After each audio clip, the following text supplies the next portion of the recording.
Recording message जाने से बताना। हाँ सर। ओके सर, चलो ठीक है। तो गुड मॉर्निंग अगेन सर, आप सबको गुड मॉर्निंग। अच्छा, तो फिर बिजनेस एंड प्रोफेशन, हाँ बिजनेस प्रोफेशन में डिस्कशन हो रहा था, उसी में आज भी डिस्कशन चालू रखेंगे बिकॉज कुछ इंपॉर्टेंट सेक्शंस अभी भी डिस्कस करना बाकी है सर। ठीक है, क्योंकि जैसे कि हम लोग एक एक सेक्शंस को क्रिटिकली डिस्कस करने का कोशिश कर रहे हैं, उसका प्रोविजंस, उसके पीछे का लॉजिक, मतलब जो भी गवर्नमेंट ने सोचा है और एज पर प्रोविजंस क्वेश्चंस वगैरह। तो आज भी ऐसे कुछ इम्पॉर्टेंट सेक्शंस हैं, ऐसे सारा सेक्शंस इम्पॉर्टेंट है बट फिर भी कुछ सेक्शंस सीरियसली स्पेशल माना जाता है, चाहे इनकम टैक्स हो, जीएसटी हो। तो आज का जो एरिया डिस्कशन है ना सर, जैसे लास्ट दिन मतलब कल के क्लास में हम लोगों ने सर बात किया था रिगार्डिंग सेक्शन 40 की बात कर रहा था। सेक्शन 40 सबसेक्शन बी का एक बहुत बड़ा लंबा एरिया था, ठीक है, और सेक्शन 40 का बाकी और भी जो बचा कुचा एरिया था उसमें डिस्कस किए। आज भी बात करेंगे सर, सेक्शन 41 का एक एरिया है और सबसे इंटरेस्टिंग एक कॉन्सेप्ट आज बात करना है सर। एक है 43CA और एक है 44AA, ठीक है।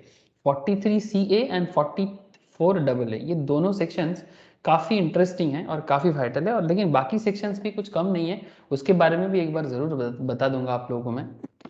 तो चलो मैं स्क्रीन शेयर करता हूँ और आज का जो बीपी का सेक्शंस का जो इम्पोर्टेंट एरिया है उसको बता देता हूँ एक बार, ठीक है। Good morning Abhishek, good morning Deepsa. Morning sir. Morning sir. Good morning sir. Good morning sir. अच्छा चलो देखते हैं। इम्पॉर्टेंट सेक्शंस एरिया में आज डिस्कस कर लेते हैं, जो आज का इम्पोर्टेंट है। ऐसे हर क्लास ही इम्पोर्टेंट है बट आज का इम्पोर्टेंट जो है उस पर बात करेंगे। एक तो बात करना चाहिए sir profit chargeable to tax के बारे में, ठीक है, इसका थोड़ा बातचीत करेंगे जो 41 का एरिया है। और एक इम्पॉर्टेंट एरिया है सर 43B भी है बट 43C के बारे में आज चर्चा करने का पूरा इरादा है सर। 43CA स्टैम्प ड्यूटी, जो मैं कल भी बोल रहा था आप लोगों को, ठीक है, तो इसके बारे में चर्चा करेंगे। और एक एरिया है सर 44AA का, इसमें भी चर्चा करना है। तो काफ़ी सारा एरिया है जिसमें चर्चा करना आज जारी रहेगा चर्चा। अच्छा एक बार फटाफट समरी नोट्स में चलते हैं सर। जिन लोगों के पास समरी नोट्स है उनको पता चल जाएगा, या फिर कंप्लीट नोट्स के अंदर भी मिल जाएगा, और अलग से भी मैंने समरी नोट्स शेयर करके रखा आप लोगों से, जो आपको फटाफट गो थ्रू करने में काफ़ी हेल्प करेगा सर समरी नोट्स। अच्छा तो जैसे कि हम लोगों का डिस्कशन चल रहा था तो उसी नोट पे आगे बढ़ेंगे सर, ठीक है, उसी नोट पे आगे बढ़ेंगे बट आज कुछ सिलेक्टेड सेक्शंस है जिसमें चर्चा रखेंगे। ऐसे सेक्शन 28 से लेके 32, 35, 35D, 35DDA, 36, 37, 40, 41 काफ़ी सारा डिस्कशंस किए हैं सर। एक एक सेक्शंस के ऊपर काफ़ी डिस्कशन हुआ है। कल का एक बहुत ही इंटरेस्टिंग था सर LLP, हाँ पार्टनरशिप एंड LLP, कल का डिस्कशन याद है ना सबको, या भूल गए सर? सर कल खत्म आज भूल गए, ओके सर। अच्छा तो फिर बुक प्रॉफिट का एरिया डिस्कस किए थे आपसे। 40 के अंदर बहुत सारा था, वो भी बात कर चुके हैं। अच्छा एक है सर आज 41, ठीक है, और एक है आपका 43B, ठीक है, इसके बारे में भी थोड़ा बात कर लेंगे और मेन फोकस करेंगे आज 43CA में, ठीक है। लेकिन 43CA में जाने से पहले एक बार 41 और 43B का एरिया एक बार देख लेते हैं सर, क्या है, ऐसे क्या पढ़ना पड़ेगा नहीं पड़ेगा, एक बार बात कर लेते हैं, फिर आगे जाके इसके रिलेटेड क्वेश्चंस भी कर लेंगे, ठीक है। लेकिन एक बार जर्नी कर लेते हैं ना, ताकि पता चल जाएगा सर क्या है। हाँ स्कीप तो नहीं कर रहे हैं, नहीं स्कीप का क्या है, स्कीप मैं करके कहाँ जाऊँगा, आपको तो पढ़ना ही पड़ेगा ना, आपको स्कीप करने से कोई फ़ायदा नहीं है। तो आज मैं आपको 41 का थोड़ा चर्चा करके देता हूँ और 41 रिलेटेड क्वेश्चंस वगैरह बाद में आपको सॉल्व करने के लिए दूंगा। तो 41 then 43B and after that 43CA, इस तरह से आगे बढ़ते हैं। तो अगर आप लोग देख पा रहे हैं सर, यहाँ पर ऐसे देख पा रहे हैं ना सर, बोलो स्क्रीन शेयर है कि नहीं है? सर। Yes sir. कई बार मैं बोलते जाता हूँ और बाद में पता चलता है कि स्क्रीन ही शेयर नहीं किया। फिर बहुत देर बाद कोई मुझे याद दिलाता है, सर स्क्रीन शेयर नहीं है। तब ना मेरा दिमाग गर्म हो जाता है, जानते हो, खुद के ऊपर भी और जो बोलता है उसके ऊपर भी। इतना देर से क्यों नहीं बोला? फिर वो बोलता है, सर आप समझा रहे हो तो बीच में टोके क्या? टोक देना चाहिए सर, क्योंकि जब स्क्रीन शेयर नहीं हो तो टोक देना चाहिए।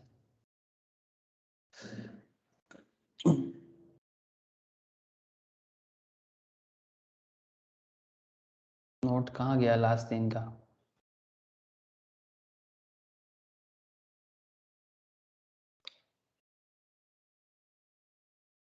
मेरा वाला कौन सा है?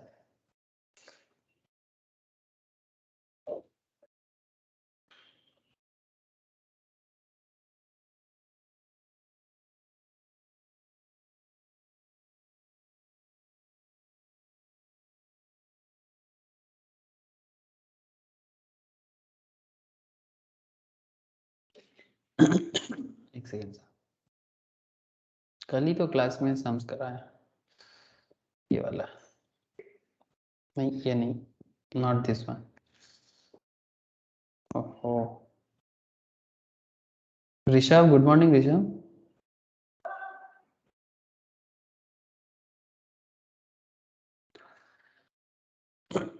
ऋषभ को आवाज आ रहा है क्या? ऋषभ, ऋषभ कभी कभी बात भी किया कर, फिर आवाज बिल्कुल नहीं मिलता मुझे।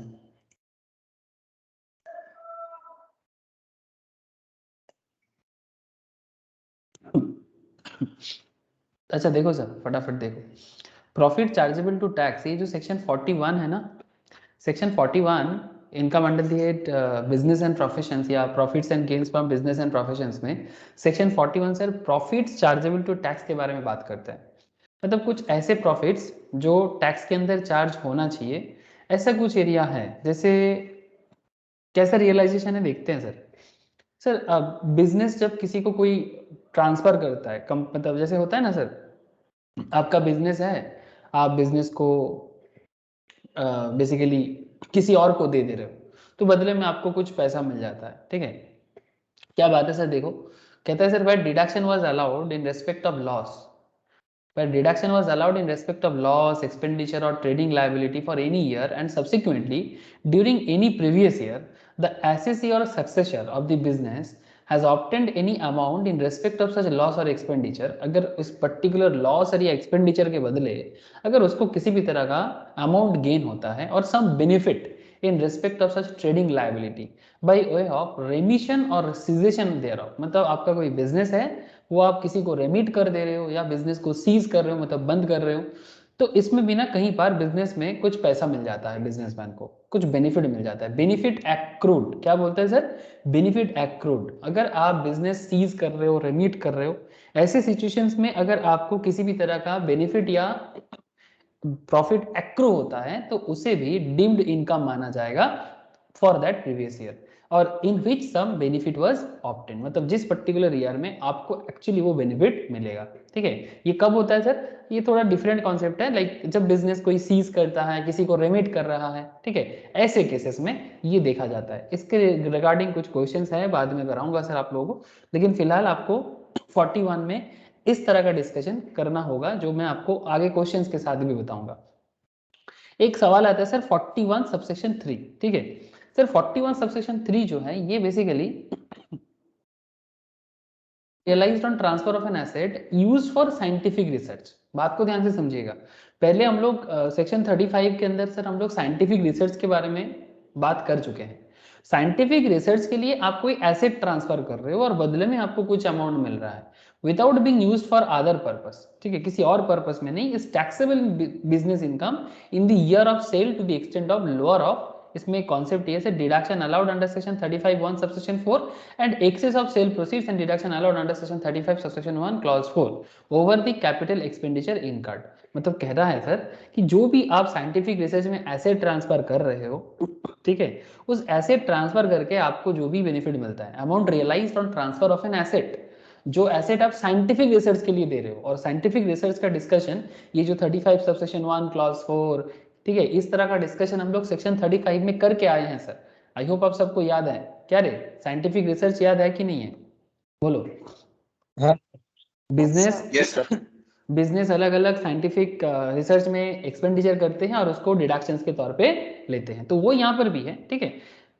without being used for other purpose is taxable business income in the year of the sale extend to the lower of deductions allowed under section 35 subsection 1 subsection 4 and excess of the sale proceeds and deduction allowed under section 35 subsection 1 clause 4 over the capital expenditure incurred। मतलब deductions लेने के बाद भी अगर आपको कुछ amount realise होता है उसे भी इनकम के तौर पे काउंट किया जाता है, जो सेक्शन 41 सबसेक्शन 3 बताते हैं।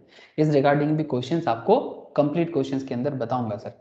और एक है सर 41 सबसेक्शन 4, मतलब बेसिकली मैं आपको एक बार 41 क्या क्या मैटर पे बात करता है एक बार आपको गो थ्रू करा दिया, बाद में इसका क्वेश्चन आंसर देंगे। अच्छा, 41 सबसेक्शन 4 के अंदर अगर आप देखते हो क्या कहते हैं sir, any amount recovered by the SSC against bad डेब्ट। इसके बारे में सर पहले भी चर्चा हो चुका है। मतलब अगर आपका बैड डेब्ट हो चुका है, मतलब कोई बिजनेसमैन किसी को कोई चीज सेल किया था, ठीक है, उसका पैसा अभी तक क्या हुआ, रिटर्न नहीं आया, तो वो बैड डेब्ट बाद में रिकवर हुआ है, तो बाद में रिकवर होगा, तो जब रिकवर होगा उसके भी इनकम मान लेंगे। हाँ सर, आपका कोई सेल था, आपने सेल कर दिया था, क्रेडिट सेल कर दिया था, पेमेंट आपको नहीं मिला था, लेकिन अब वो पेमेंट मिल जाएगा, तो जब पेमेंट मिलेगा तो उस पर्टिकुलर ईयर में इनकम मान लेंगे ना। तो any amount recovered by the SSC against bad डेब्ट earlier allowed as deduction shall be taxed as income in the year in which it is received. पहले डिडक्ट कर चुके थे बैड डेब्ट के लिए, बट अभी जैसे कि आप उसको रिकवर कर रहे हो तो उसको इनकम मान लेंगे, ठीक है। तो इसीलिए ये सेक्शन 41 आपको क्या पॉइंट बताया सर, सेक्शन 41 आपको प्रॉफिट, ऐसे ऐसे प्रॉफिट के बारे में बात किया जो टैक्स में चार्ज हो जाएगा, ठीक है। दिस इज एक्चुअली सेक्शन 41 का नॉर्मल कॉन्सेप्ट। बाकी इसके रिगार्डिंग कुछ क्वेश्चंस अंदर जो कंप्लीट क्वेश्चंस जब आएंगे ना उसके अंदर जहां पर भी रहेगा बातचीत करेंगे सर। अच्छा, ये वाला बात एक बार कर लेना चाहिए। Section 43B it's a very important section sir, एकदम इंपॉर्टेंट सेक्शंस के अंदर 43B को काउंट किया जाता है। तो ये 43B हमें क्या बताता है सर? 43B हमें ये सिखाता है, एक सेकेंड, 43B हमें ये सिखाता है बीपी का 43B in respect of the following. अच्छा, पहले ये तो देख लो क्या इसका हेडिंग क्या है, certain deduction to be allowed only on actual payment. कुछ ऐसा डिडक्शन जो सिर्फ एक्चुअल पेमेंट में ही आप माइनस कर सकते हो, डिडक्ट कर सकते हो। कहां से डिडक्ट कर सकते हो सर? पीएल में। पीएल में डिडक्ट मतलब पीएल में डेबिट। तो certain deductions to be allowed only on actual payment. जब तक एक्चुअल पेमेंट नहीं होगा तब तक डिडक्शंस अलाउड नहीं करेगा। सर ऐसा कौन सा पेमेंट है जिसके बारे में ये बात करता है? सर देख लो, बड़ा इंपॉर्टेंट पॉइंट है। In respect of following sums payable by an SSC during the previous year, deduction is allowable only if the sum is actually paid or on or before the due date of filing of return। Sir ये filing of return का ना एक chapter आएगा, उसमें मैं आपको filing of return का details बताऊंगा, लेकिन हाँ उसके अंदर ये 139 सबसेक्शन 1 भी है। जैसे एक एग्जांपल के तौर पे जैसे इंडिविजुअल्स का, ठीक है, जैसे आजकल तो सर ड्यू डेट का रिटर्न का फाइलिंग डेट थोड़ा एक्सटेंड किया जा रहा है ड्यू टू कोविड वगैरह के कारण से, ये 2020 से चल रहा है, बट जो नॉर्मल रूल है जैसे कि 31 जुलाई इंडिविजुअल के लिए रिटर्न फाइल करने का ड्यू डेट है, ठीक है।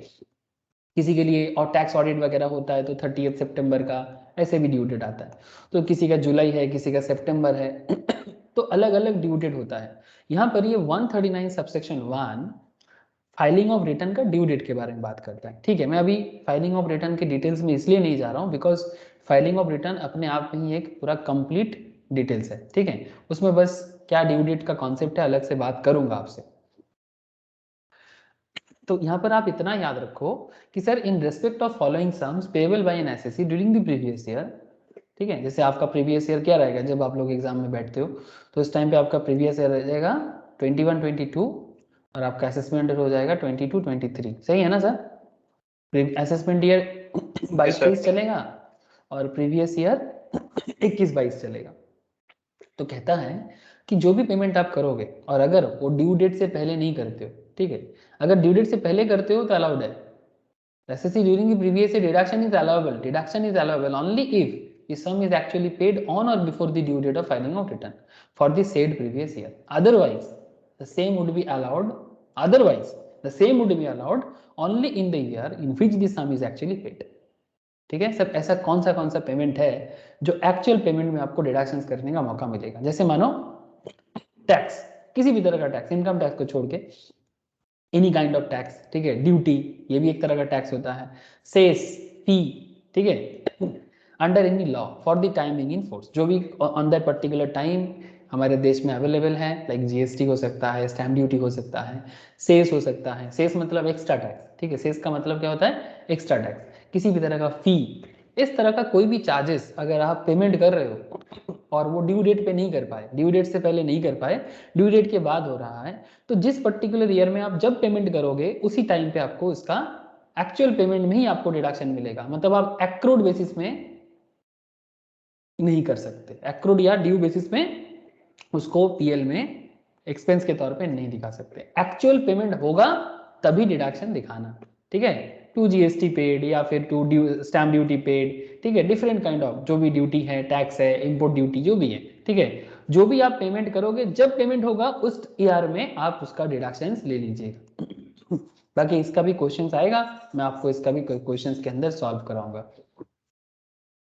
अच्छा अच्छा, और एक बात देखो sir, contribution to any provident fund, और क्या है, सिर्फ टैक्स ड्यूटी सेस और फी नहीं है, और भी चीजें हैं, जैसे एम्प्लॉयर जो होता है ना सर, ये आप लोग सैलरी में भी देखे हो और बीपी में भी देख रहे हो, because BP is basically connected with employer, ठीक है, salary is connected with employ. तो ये जो अपना एम्प्लॉयर है, ये प्रोविडेंट फंड में या फिर उसका सुपर एनुएशन के नाम से भी जाना जाता है, प्रोविडेंट फंड और सुपर एनुएशन फंड और ग्रेचुइटी फंड में कंट्रीब्यूट करता है, और any other fund for the welfare of the employees. तो ये जो अपना एम्प्लॉयर बंदा है, ये अपने एम्प्लॉय के ग्रेचुइटी फंड में, प्रोविडेंट फंड में, सुपर एनुएशन फंड में जो भी पैसा कंट्रीब्यूट करता है, जब करेगा तभी उसको उसका डिडक्शन मिलेगा, उससे पहले नहीं, ड्यू बेसिस में नहीं करना है, ये बेसिस में नहीं होगा, एक्चुअल पेमेंट में ही डिडक्शन करने का मौका बीपी आपको प्रोवाइड करता है। सर और भी कुछ है क्या? हाँ सर, और भी कुछ है 43B के अंदर। सर बोनस और commission for service rendered by employees, अगर एम्प्लॉइज ने किसी भी तरह का सर्विस प्रोवाइड किया और आपने उसको कोई बोनस या कमीशन पे किया, जहां पर वो such sum would not have been payable to him as profits और डिविडेंड, मतलब ये जो पेमेंट आप उसको कर रहे हो वो कोई प्रॉफिट या डिविडेंड का पार्ट नहीं है। If it had not been paid as bonus और कमीशन, अगर पहले पेमेंट आपने नहीं किया ड्यू डेट से पहले, तो बाद में जब करोगे तभी डिडक्शंस का मौका मिलेगा, ड्यू डेट से पहले नहीं किए, ठीक है। अच्छा, बोनस कमीशन प्रॉफिट या डिविडेंड के तौर पे नहीं कर सकते आप, ठीक है, कई बार इस तरह का कर लेते हैं सर, बोनस कमीशन तो खर्चा है, ठीक है, प्रॉफिट्स को कम करने के लिए भी डिस्ट्रीब्यूट, मतलब प्रॉफिट या डिविडेंड को नहीं मान सकते, मतलब प्रॉफिट और डिविडेंड को बोनस कमीशन कैसे मान ले? तो bonus commission for service rendered by employees where such sum would not have been payable to him as profits or dividend if it had not been paid as bonus or commission, मतलब पहले due date से पहले नहीं दिया, अब दे रहा है, तो जब एक्चुअल पेमेंट होगा तब डिडक्ट कर लेना। तो ये था बोनस कमीशन के ऊपर 43B का एरिया। सर और भी एक पॉइंट है interesting, sir interest on any loan और borrowing from any public financial institution, किसी भी तरह का पब्लिक फाइनेंशियल इंस्टीट्यूशन जहां से लोन मिलता है, लोन बोरो कर सकते हैं, या फिर आप ऐसे बोलो एसएफसी मतलब स्टेट फाइनेंशियल कॉर्पोरेशन, या फिर आप ऐसे बोलो स्टेट इंडस्ट्रियल इन्वेस्टमेंट कॉर्पोरेशन, ये सब भी ना अलग अलग टाइप का बैंक टाइप का ही है, but not exactly bank always, ठीक है, मतलब कई बार डिपॉजिट रखने से वो बैंक होता है प्रॉपरली, ठीक है, तो इसलिए जो सिर्फ फाइनेंस प्रोवाइड करते हैं उसको फाइनेंशियल इंस्टीट्यूशंस या फाइनेंशियल कॉर्पोरेशंस, ठीक है, अब ऐसे नाम पे बोल सकते हो, ठीक है। तो अगर आप कोई इंटरेस्ट और एनी लोन और बोरोइंग लेते हो फ्रॉम एनी पीएफआई मतलब पब्लिक फाइनेंशियल इंस्टीट्यूशंस, किसी भी तरह का स्टेट फाइनेंशियल कॉर्पोरेशन या फिर state industrial investment corporation in accordance with the terms and conditions of the agreement governing such loan और बोरोइंग, तो ऐसा पेमेंट का इंटरेस्ट जब भरोगे तब इसका डिडक्शन ले लेना, ठीक है। ऐसे इंटरेस्ट तो आप एकदम बिल्कुल ले सकते हो, पीएल में डेबिट कर सकते हो, लेकिन जब भरोगे तब लेना। और भी है इंटरेस्ट ऑन एनी लोन और borrowing from A deposit taking NBFC, sir कुछ कुछ नॉन बैंकिंग फाइनेंशियल कंपनीज को आजकल डिपॉजिट लेने के लिए भी परमिशन मिल रहा है, तो अगर वो डिपॉजिट टेकिंग है और systematically important non deposit taking NBFC, मतलब ज्यादा normally non banking financial companies जो होता है ना, जो बैंक नहीं होता सर, बट फिर भी आपको फाइनेंस में पैसा प्रोवाइड करते हैं, आप लोग जानते हो, जैसे कि चोलामंडलम फाइनेंस, मुथूट फाइनेंस, हाँ बहुत सारे हैं, मैं आदित्य बिरला फाइनेंस, टाटा कैपिटल, बहुत सारे हैं ऐसे, ठीक है, जो फाइनेंस प्रोवाइड करते हैं, but they are basically non deposit taking NBFC in normal case में। बट आजकल डिपॉजिट टेकिंग एनबीएफसी भी प्रमोट करना चाहता है अभी, लेकिन क्या है ना, उसमें बैंकिंग सुविधाएं पूरा नहीं होगा, थोड़ा बहुत होगा इस तरह का। बट जो भी हो, चाहे वो deposit taking non banking financial company हो या फिर systematically important non deposit taking NBFC हो, whose total asset, किसका, एनबीएफसी का, एज पर the last audited balance sheet is 5 crore और मोर। ठीक है, किस किस तरह का एनबीएफसी समझ में आ गया ना, जिसका ऑडिटेड बैलेंस शीट 500 करोड़ से ज्यादा का है, इन accordance with the terms and conditions of the agreement governing such loan और बोरोइंग। इस तरह का जो भी इंटरेस्ट आप बिजनेसमैन पे करेगा ना इन लोगों को, तो जब पे करेगा तभी वो डिडक्शंस के तौर पे ले सकता है। 43 भी उसको ये वाला परमिशन देता है। Sir interest on any loan advance from A scheduled bank, scheduled bank मतलब सर हमारे देश में जो भी आरबीआई रजिस्टर्ड बैंक है उसको शेड्यूल्ड बैंक बोलते हैं, या फिर किसी भी तरह का cooperative bank other than a primary agricultural credit society. ये तो जानते हो ना, एग्रीकल्चरल क्रेडिट सोसाइटी, जहां पर एग्रीकल्चर अच्छा होता है ना, वहां पर एग्रीकल्चरल क्रेडिट सोसाइटी होता है। ऐसे हमारे देश में गांव गांव में छोटा छोटा समवाय समिति भी बोलते हैं इस तरह का, ठीक है, जहां पर आपको एग्रीकल्चर के लिए क्रेडिट मिलता है सर, ठीक है, उसको छोड़ के, हाँ, प्राइमरी एग्रीकल्चरल क्रेडिट सोसाइटी को छोड़ के, और ये प्राइमरी कोऑपरेटिव एग्रीकल्चर, जिसे मैं बोला ना समवाय, ये समवाय जो वर्ड मैंने यूज किया, it's a Bengali term, I don't know इसको हिंदी में क्या बोलते हैं समवाय को, बट ये कोऑपरेटिव का मतलब ही होता है कि वो एक कॉन्सेप्ट में चलता है। बट ये इनको छोड़ के other than a primary agricultural credit society और a primary cooperative agricultural rural development bank, इनको छोड़ के in accordance with the terms and condition of the agreement governing such loan और एडवांसेस। तो बेसिकली शेड्यूल्ड बैंक हो सकते हैं, cooperative bank हो सकते हैं, जहां से आप इंटरेस्ट लोन ले रहे हो, जब पे करोगे तब इसका डिडक्शन ले लेना पीएल में, सिंपल बात है 43B के हिसाब से। अगर ड्यू डेट से पहले भर दिए तो तब ठीक है, प्रीवियस ईयर में ले लो, अगर ड्यू डेट के टाइम पे नहीं करके कर पाया, बाद में पेमेंट किया, तो बाद में जब करोगे तभी लेना। Payment in lieu of any ली, हाँ बोलो। समिति बोलते हैं उसको, समिति, समिति तो मैं भी बोला। अब हो बंगाली में इस कोऑपरेटिव जो वर्ड है ना इसको हम लोग बंगाली में ऐसे बोलते हैं सर, सोमोबाय, ओके, इट्स लाइक सोमोबाई या बीएआई जो भी बोलो, समिति, ये समिति वर्ड हम लोग यूज करते हैं, सोसाइटी मतलब समिति, okay, cooperative society that is समिति। बट इस सोमोबाई को हिंदी में क्या बोलते हैं इसका मुझे अभी नॉलेज नहीं आ रहा है। आई थिंक सोमोबाई बोलेगा या फिर कुछ और लैंग्वेज यूज कर सकता है, ऑलमोस्ट सेम है, बस थोड़ा सा प्रोनाउंस करने का तरीका अलग है, because all these languages from Sanskrit. I don't know समवाय को क्या बोलते हैं हिंदी में, मतलब एग्जैक्टली नहीं पता इसलिए मैं बोला नहीं। बट तू जो समिति बोला ना, वो तो सोसाइटी के कारण बोलते हैं, मतलब शायद तू ऐसे सुना है कि समिति से लोन ले लो हाँ सर, समिति से लोन हाँ ले लो, समिति वगैरह में। हाँ वो हाँ लोग हर इसीलिए, महीने डिपॉजिट करते हैं, फिर जो नेम निकलता है उसको पैसे देते हैं। हाँ वो कोऑपरेटिव, मतलब उसमें सबको ही अपना अपना डिपॉजिट डालते हैं और उसके बेसिस में ही उसको लोन प्रोवाइड किया जाता है, एक कोऑपरेटिव, जैसे अमूल, अमूल चलता है इसी कॉन्सेप्ट में। इतना प्रॉफिटेबल बिजनेस है, बट फॉर्मेट कंपनी वाला नहीं, फॉर्मेट कोऑपरेटिव वाला। इंटरेस्टिंग है, वेरी इंटरेस्टिंग। नॉर्मली मैं फाउंडेशन लेवल में डिस्कस करता हूँ ये कोऑपरेटिव का फीचर्स, मतलब किस तरह से अमूल अपना बिजनेस को बनाया। जैसे आप लोग देख सकते हो, एक मूवी है मंथन बोल के, नाम सुने हो sir? Shyam Benegal, famous director, हाँ श्याम बेनेगल का नाम तो सुने होंगे। इनका मूवी तो मैं छोड़ता नहीं हूँ, बिकॉज इनके मूवीज में मेरे को बहुत सारा चीज़ें जानने को मिलता है। एक मूवी है मंथन बोल के, जिसमें पूरा अमूल का कॉन्सेप्ट, पुराना मूवी है सर, ठीक है, 1950-60 के आसपास का होगा, ठीक है, Amul, Anand milk union limited, cooperative concept में चलता है। ये मूवी किसी ने देखा? मंथन, एक फेमस नहीं सर। एक्ट्रेस, फेमस एक्ट्रेस है, एक्ट्रेस जो है बड़ा ही फेमस है, उस जमाने का बहुत ही फेमस है, नाम क्या है थोड़ा उतना गोरी नहीं होती थी वो एक्ट्रेस, थोड़ा सा सांवली होती थी, बट बड़ा फेमस नाम था, स्मिता, स्मिता पाटिल, हाँ स्मिता पाटिल। बच्चन के साथ भी बहुत सारा मूवी किया है, बट हीरोइन बेस्ड मूवी है नहीं वो। बेसिकली वो जो डॉक्टर थे ना, वेटरनरी सर्जन, मतलब जो गाय भैंस का डॉक्टर थे, उसी ने तो बनाया क्यूरेन, ठीक है, वर्गीस क्यूरियन जो अमूल को बनाया, तो ये जो डॉक्टर जी थे, जो वेटरनरी सर्जन थे, वो बेसिकली गांव में जाके गांव का जो मिल्क प्रोडक्शन का कॉन्सेप्ट है उसको बदल डाला सर। आप लोगों को देखना चाहिए मूवी, जरूर देखिएगा सर। कि दूध का दाम केजी के हिसाब से नहीं, फैट के हिसाब से होना चाहिए। तो गांव वाले को ना समझ में नहीं आता था फैट के हिसाब से का मतलब क्या है, तो उनको समझाता था चिकनाई। ठीक है, जो दूध ज़्यादा, दूध के अंदर जो चिकनाई होता है ना, वही दूध से आप अलग अलग प्रोडक्ट बना सकते हो, दही बना सकते हो, घी बना सकते हो। और अगर दूध में बहुत ज़्यादा पानी मिलाओगे या फिर गाय को अगर अच्छा पोषण नहीं मिलता, तो दूध का कलर में ना वो फैट नहीं आएगा, तो फैट नहीं होगा तो फिर दूध से मल्टीपल प्रोडक्ट नहीं बन सकता। तो ये सब चीज़ ट्रेनिंग दिया गया था थ्रू। लेकिन गांव का जो महाजन थे, ये लोग तो डॉक्टर को मारने पे आ गए थे सर।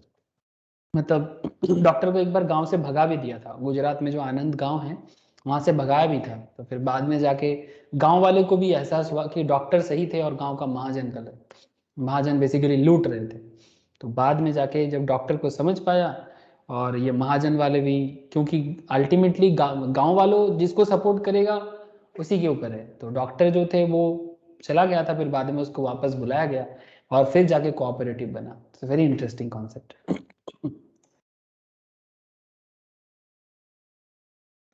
ठीक है, अभी कोऑपरेटिव में और नहीं बात करेंगे।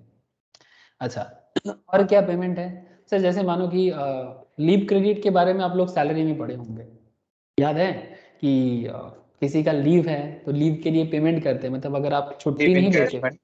लीव एनकैशमेंट मतलब कोई एम्प्लॉय अगर कंपनी में छुट्टी नहीं लेता है तो बदले में काम करते हैं, तो उनको क्रेडिट में पैसा मिल जाता है। ठीक है, तो वो क्रेडिट जमा होता रहता है और एक सर्टेन टाइम के बाद वो पेमेंट एम्प्लॉयर की तरफ से एम्प्लॉय को होता है।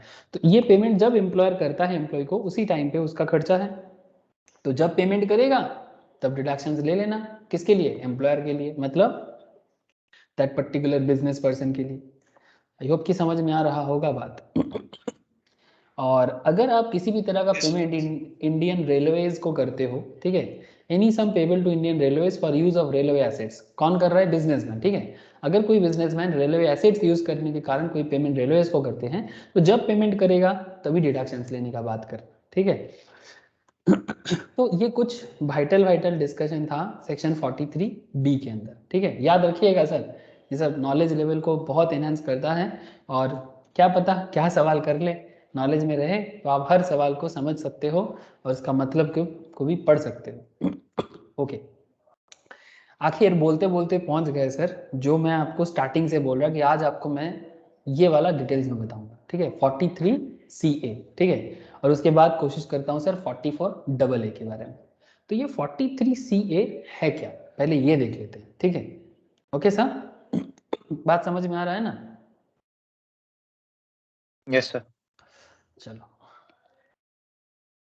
जो लोग CS एग्जीक्यूटिव के क्लास में हैं, स्टैम्प एक्ट पढ़ रहे हो, ठीक है, उनको अभी थोड़ा सा मजा आएगा, इसलिए क्योंकि ये बात स्टैम्प ड्यूटी से कनेक्टेड है। CS एग्जीक्यूटिव के जनरल लॉ के अंदर अभी हम लोग कुछ दिन में स्टैम्प एक्ट के बारे में बात कर रहे थे। तो वो स्टैम्प एक्ट जो है उसी के बेसिस में स्टैम्प ड्यूटी लिया जाता है।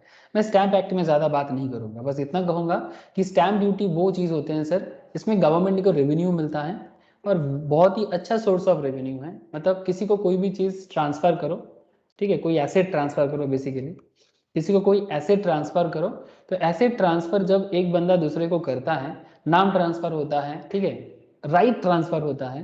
ठीक है, तो ये राइट ट्रांसफ़र तभी होता है तो गवर्नमेंट के घर में कुछ जमा करना पड़ता है। ठीक है, तो गवर्नमेंट एक लीगल फीस आपसे चार्ज करता है। ठीक है, लीगल फीस, जैसे आप लोगों को पता होगा, एक 50 लाख का, सपोज से फॉर एग्जांपल एक 35 लाख का घर किसी को लेना है, एक फ्लैट लेना है, इसका रजिस्ट्रेशन लीगल चार्जेस मिला जुला के ऑलमोस्ट 3-4 लाख का खर्चा आ जाता है। ठीक है, तो उसमें गवर्नमेंट के घर में से फॉर एग्जांपल 2 से 3 लाख का जमा पड़ा, बाकी और ब्रोकरेज वगैरह सब कुछ मिला के, मतलब 35 लाख का घर लेना है तो 5 लाख का खर्चा आप तो legal charges stamp duty value पे ही लगा दो। एक सिंपल सा आइडिया दिया आपको।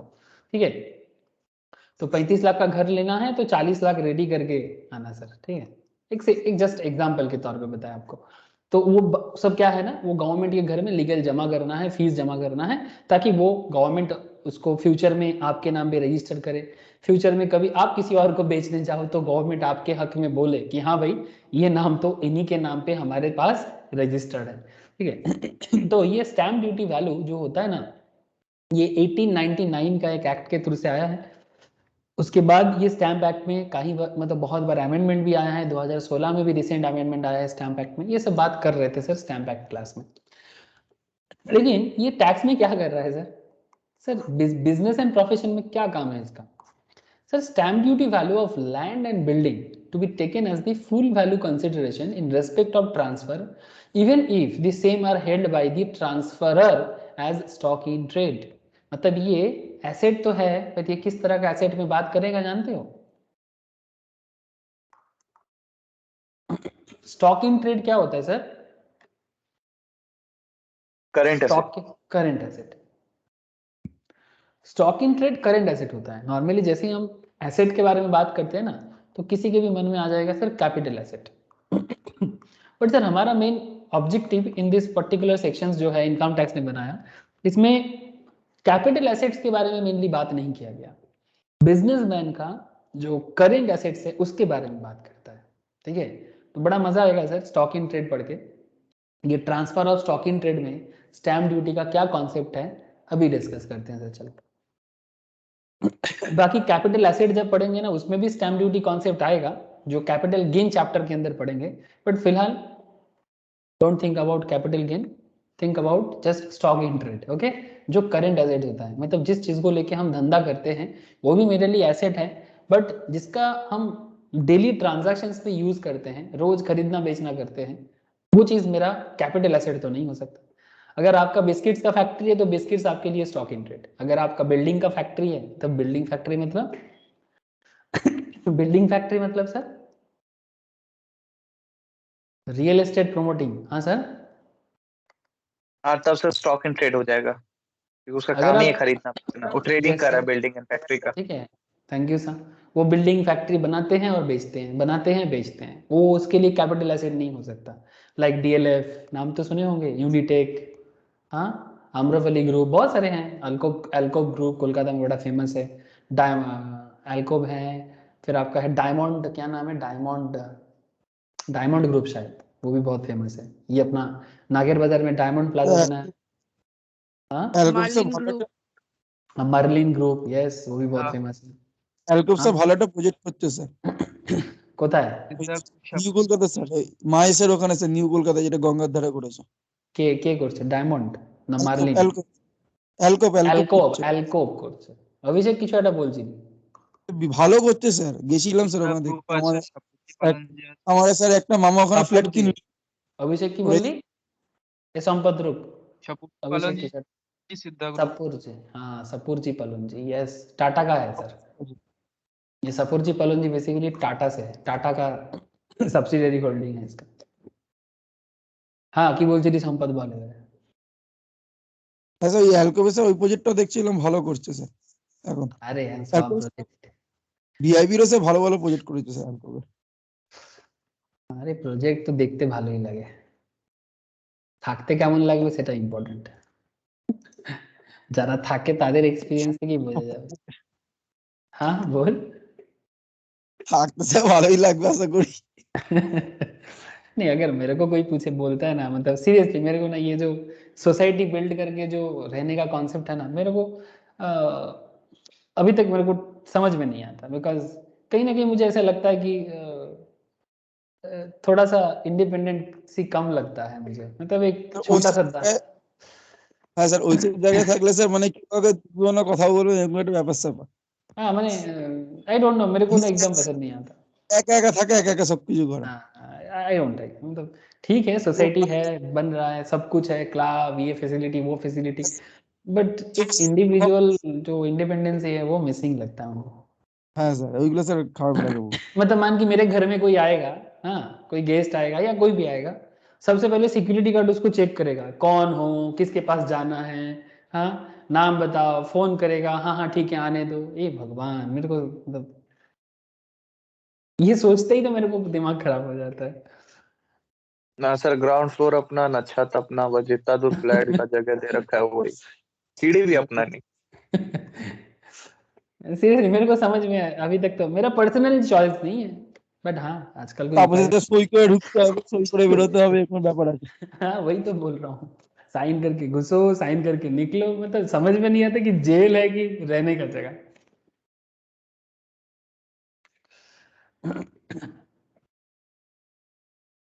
इतना सारा चीज करने के बाद भी आतंकवादी उसके अंदर डेरा डाल देता है, देखा आप लोगों ने?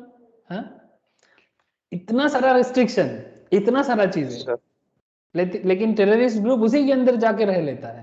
कैसे? ये जो सापुर जी में हुआ था, आई थिंक 4-5 मंथ्स पुराना बात है, आप लोगों को याद होगा, दिन दहाड़े गोली चला था, पुलिस जब उसमें विजिट किया था। कोलकाता को आतंकवादी लोग क्या किया जानते हो ना आप लोग?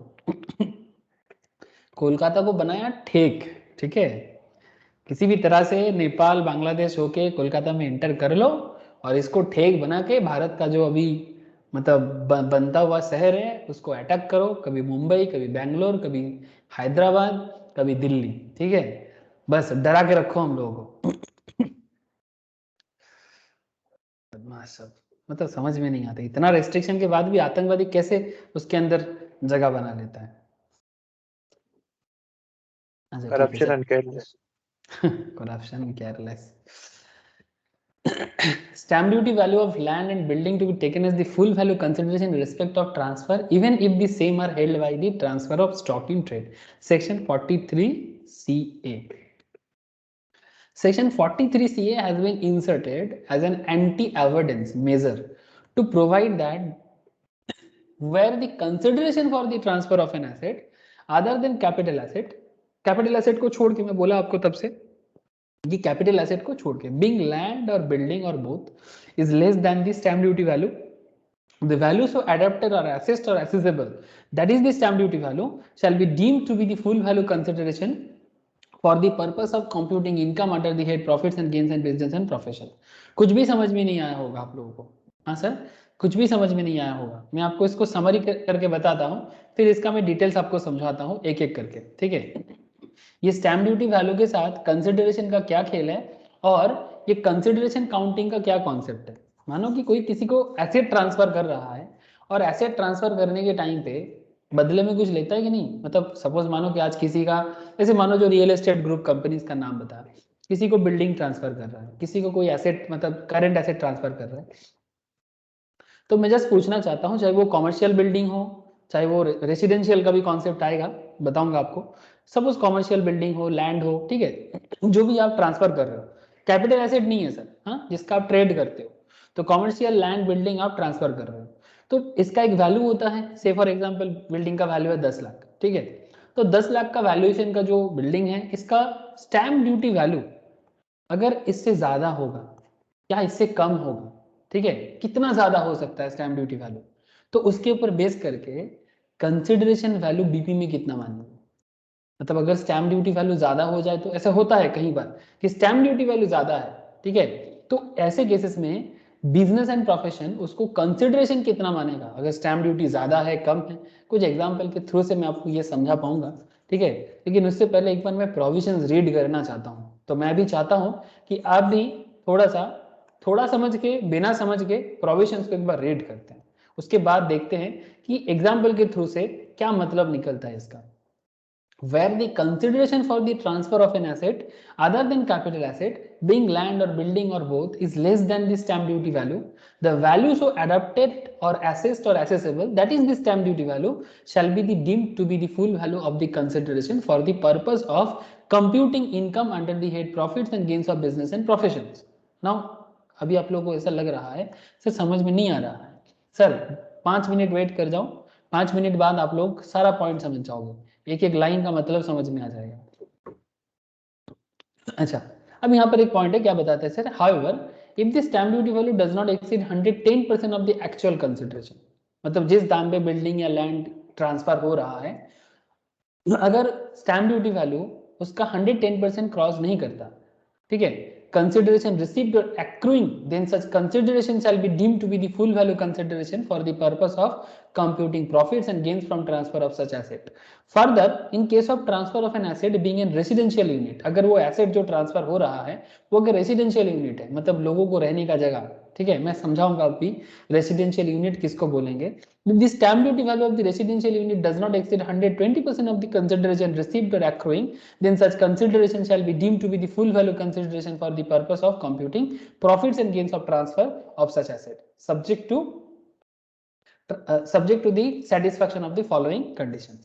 अब जब रेसिडेंशियल बिल्डिंग ट्रांसफर होगा, रेसिडेंशियल यूनिट ट्रांसफर होगा, तो इसका कुछ कंडीशंस भी देके रखा, जैसे कि the transfer of residential unit takes place during the period of 12th of November 2020 से लेके 12th of November 2020 से लेके 30th June 2021 के बीच का रेसिडेंशियल मतलब ट्रांजैक्शंस होना चाहिए. Such transfer is by way of first time allotment of the residential unit to any person. मतलब फर्स्ट टाइम किसी को ये रेसिडेंशियल यूनिट ट्रांसफर हो रहा है ऐसे लोगों के लिए. एंड जो कंसिडरेशन रिसीव्ड होने वाला है वो 2 करोड़ से नीचे होना है. ठीक है, ऐसे केस में आपका कंसिडरेशन क्या होगा अभी आपको मैं बताने वाला हूं एग्जाम्पल के थ्रू से. और एक बात सर, यहाँ पर और एक चीज भी बोला है, ये जो ट्रांसफर होने वाला है ना सर, ये जो भी ट्रांसफर होने वाला है, further where the date of an agreement fixing the value of consideration for the transfer of the asset and the date of registration of the transfer of the asset are not same, the stamp duty value may be taken as the date of agreement for transfer instead on the date of registration for such transfer, provided at least part of the consideration, मतलब total अगर 10 लाख है या 100 लाख है, उसका कुछ percentage received by cheque account payee या check या फिर अकाउंट पे बैंक ड्राफ्ट या फिर इलेक्ट्रॉनिक क्लियरिंग सिस्टम या फिर बैंक अकाउंट और या फिर किसी भी तरह का electronic modes like UPI, Bhim, ठीक है, किसी भी तरह के मोड के थ्रू से पेमेंट होना चाहिए, कैश पेमेंट नहीं होना चाहिए. अगर कैश पेमेंट होगा तो कंसिडरेशन वैल्यू बढ़ जाएगा. मैं आपको बताता हूँ कि क्या खेल है इसका. ठीक है, अभी मैं आपको बस प्रोविजन रीड किया, ठीक है, मतलब नहीं समझाया. अभी मतलब समझाने वाला हूँ सर. अभी तो बस मैं आपको गो थ्रू कराया कि देखो सर पढ़ो एक बार प्रोविजंस को. तो आपने पढ़ा मेरे साथ सर, बहुत अच्छा सर, थैंक यू. लेकिन अब इसको समझना है सर कि ये पूरा खेल को ना जब तक एग्जाम्पल नहीं करेंगे तब तक समझ में आना मुश्किल है. तो point to be noted sir, residential unit के बारे में जो बोला है उसको एक बार समरी कर लेते हैं. ये देखो, ट्रांसफर ऑफ रेसिडेंशियल यूनिट के बारे में क्या बोला है, 12 नवंबर से लेके 30 जून 2021. ओके, ये बोला है transfer is by way of first time allotment और 2 करोड़ से नीचे का वैल्यू होना चाहिए. रेसिडेंशियल यूनिट क्या है ये बोला है सर, एक बार देख लो. What is residential unit? Sir residential unit मतलब इंडिपेंडेंट हाउसिंग, मतलब आपका रहने का घर विथ सेपरेट फैसिलिटीज, मतलब किसी के साथ कॉमन शेयरिंग नहीं होगा, सभी चीजें सेपरेट होगा. ठीक है, एक बाथरूम में 4 फैमिली यूज करता है ऐसा वाला नहीं रे बाबा. ठीक है, लिविंग का अलग, कुकिंग का अलग, सैनिटरी रिक्वायरमेंट का अलग, distinctly separated from other residential unit, बाकी यूनिट से टोटली डिफरेंट होगा. एक ही जगह के अंदर 10-15 फैमिली रह रहा है, हाँ, कॉमन प्लेस यूज करता है, कॉमन हॉल यूज करता है, ऐसा टाइप का नहीं. With in the building which is directly accessible from N outdoor.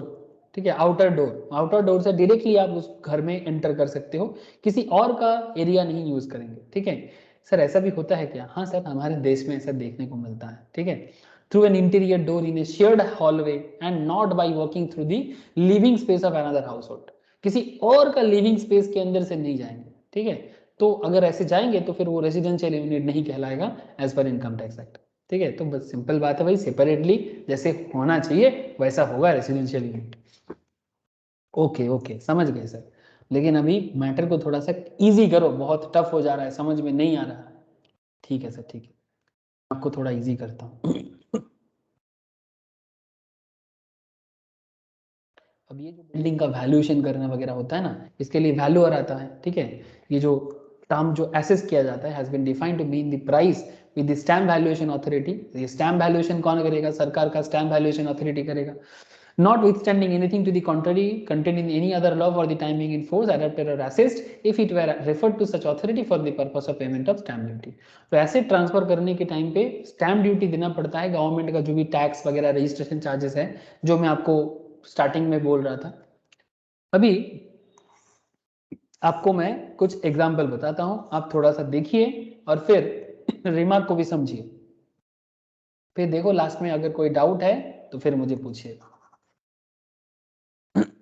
Sir, date of transfer of land और building held as stock in trade, मतलब ये जो लैंड बिल्डिंग है ये आपका स्टॉक इन ट्रेड कॉन्सेप्ट में है। सर इसका डेट बोला है सर 1 सितंबर 2021 को आप ट्रांसफर कर रहे हो। सर एक्चुअल कंसिडरेशन है 100 लाख का, एक्चुअल कंसिडरेशन है, मतलब ट्रांसफर करके बिजनेसमैन जो है वो 100 लाख रिसीव करेगा। कंसिडरेशन का मतलब क्या है? समथिंग इन रिटर्न, है ना, ये तो मतलब आप लोग लॉ में पढ़ते ही हो कंसिडरेशन। तो एक्चुअल कंसिडरेशन है 100 लाख का, और बोला है sir 10 lakh received by account payee cheque on 1 July 2021। ठीक है सर, यहाँ तक क्लियर है?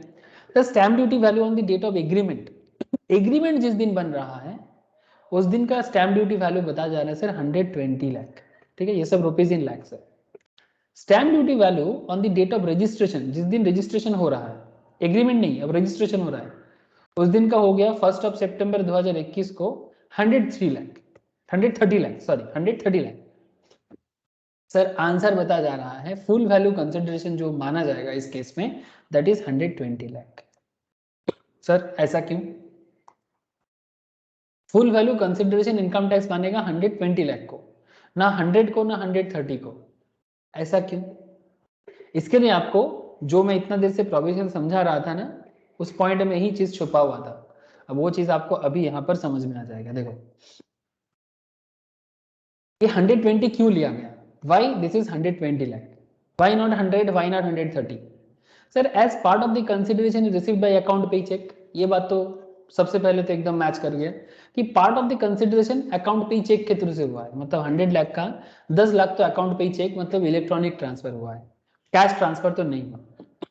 तो as part of the consideration is received by account pay check on the date of agreement, stamp duty value on the date of agreement to be adapted as full value consideration, date of agreement to be adapted as full value consideration, since the standard stamp duty value exceeds 110% of the consideration। तो 100 का 110% कितना हो जाएगा sir? 100 का 110% कितना हो जाएगा, बोलो ना? 110 110। और एग्रीमेंट डेट में स्टैम्प ड्यूटी वैल्यू कितना हो रहा है? 120 120। ठीक है, तो इसका कॉन्सेप्ट ये आता है कि क्योंकि ये जो स्टैम्प ड्यूटी वैल्यू है ये 110 से ज्यादा है ना, रजिस्ट्रेशन डेट में yes sir stamp duty value, registration date में स्टैम्प ड्यूटी वैल्यू 110 से ज्यादा है ना। ऊपर से ये भी बोला कि पार्ट ऑफ द कंसिडरेशन पे चेक में पेमेंट होना चाहिए, वो तो हुआ है, लेकिन अगर रजिस्ट्रेशन डेट में स्टैम्प ड्यूटी वैल्यू 110% से ज्यादा है तो ये स्टैम्प ड्यूटी वैल्यू जो होगा रजिस्ट्रेशन एग्रीमेंट डेट पे उसी को फुल वैल्यू कंसिडरेशन माना जाएगा, and that is the reason 120 को लिया गया। अब फिर से प्रोविजंस को कनेक्ट करें सर, चलो फिर से आ गए सर प्रोविजंस पे। देखो, where the consideration for transfer of an asset other than capital asset being land or building or both is less than the stamp duty value, the value so adapted or assessed or assessable, that is the stamp duty value, shall be deemed to be the full value consideration for the purpose of computing income under the head profits and gains of business and profit. However, if the stamp duty value does not exceed 110% of the actual consideration received or accruing, then such consideration shall be deemed to be the full value consideration for the purpose of computing profits and gains of business and profession। और residential unit के case में ये 120% माना जाता है। मैं residential unit के case में बाद में बताता हूँ आपको। तो फिर ये पूरा खेल अभी कंप्लीट नहीं हुआ, अभी इसको फिर से समझते हैं। तो अगर मेरा कंसिडरेशन वैल्यू और स्टैम्प ड्यूटी वैल्यू का अंदर का जो डिफरेंस दिख रहा है ना, ये 100 लाख है, इसका 110% अगर होता अंदर होता तो 100 लाख मान देते थे, ठीक है, लेकिन ये 110 से ज्यादा है तो एग्रीमेंट डेट का जो वैल्यूएशन है स्टैम्प ड्यूटी का उसी को लिया जाएगा। ठीक है, लेकिन अभी भी आपको क्लियर नहीं हुआ। ठीक है, क्यों क्लियर नहीं हुआ? बिकॉज कुछ और कंपैरिजन देखना है। ये वाला एग्जांपल देखिए सर, यहाँ पर 100 लाख का कंसिडरेशन है, लेकिन एग्रीमेंट डेट पे स्टैम्प ड्यूटी जो है, एग्रीमेंट डेट पे स्टैम्प ड्यूटी 109 है। Point to be noted sir, ये 100 है, इसका 110% मैक्सिमम अलाउड है स्टैम्प ड्यूटी के लिए बोला गया है, लेकिन ये 109 है, रजिस्ट्रेशन डेट में 130 हो गया। ये एग्रीमेंट है सर, ये एग्रीमेंट डेट, ये रजिस्ट्रेशन डेट, लेकिन यहां पर आंसर बता रहे सर 130 लाख। सर एक बात याद रखिएगा, ये जो 100 का जो पार्ट मतलब पार्ट पेमेंट किया है ना सर, 100 का जो पार्ट पेमेंट हुआ है received by cash on 1 July 2021।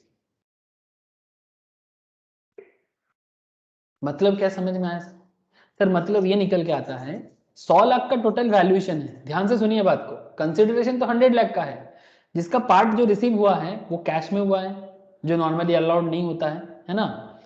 आपका पेमेंट जो रजिस्टर मतलब स्टैम्प ड्यूटी वैल्यू है 1 जुलाई को, वो सर 110% से कम है। अगर ये 10 लाख से कम होता तो 110% से कम यही वाला वैल्यूएशन यहाँ पर ले लेते, लेकिन क्योंकि ये तो कैश पेमेंट हुआ है और रजिस्ट्रेशन डेट में आपका जो रजिस्टर्ड वैल्यू है वो तो 109 है, सॉरी एग्रीमेंट डेट पे आपका जो स्टैम्प ड्यूटी है वो तो 109 है, लेकिन रजिस्ट्रेशन डेट पे आपका वैल्यूएशन 130 है, तो ये ज्यादा ले लिया जाएगा। Stamp duty value on the date of registration to be adopted as full value consideration, registration date का जो स्टैम्प ड्यूटी वैल्यू है उसी को फुल वैल्यू कंसिडरेशन माना जाएगा, and such stamp duty value exceeds 110%, obviously 110% तो क्रॉस कर ही रहा है, दैट इज 110 लाख को ज्यादा कर ही रहा है, मतलब जहां पर मेरा 100 का वैल्यूएशन है उसका 110 लाख होना चाहिए।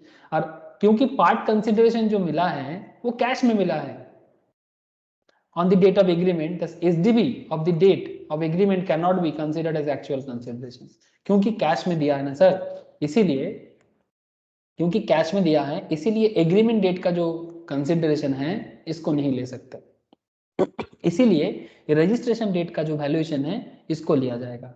सो 130 इज द आंसर। सर अभी भी क्लियर नहीं हुआ? ठीक है, आई अंडरस्टैंड, मैं अभी भी समझ रहा हूँ कि अभी भी क्लियर नहीं हुआ।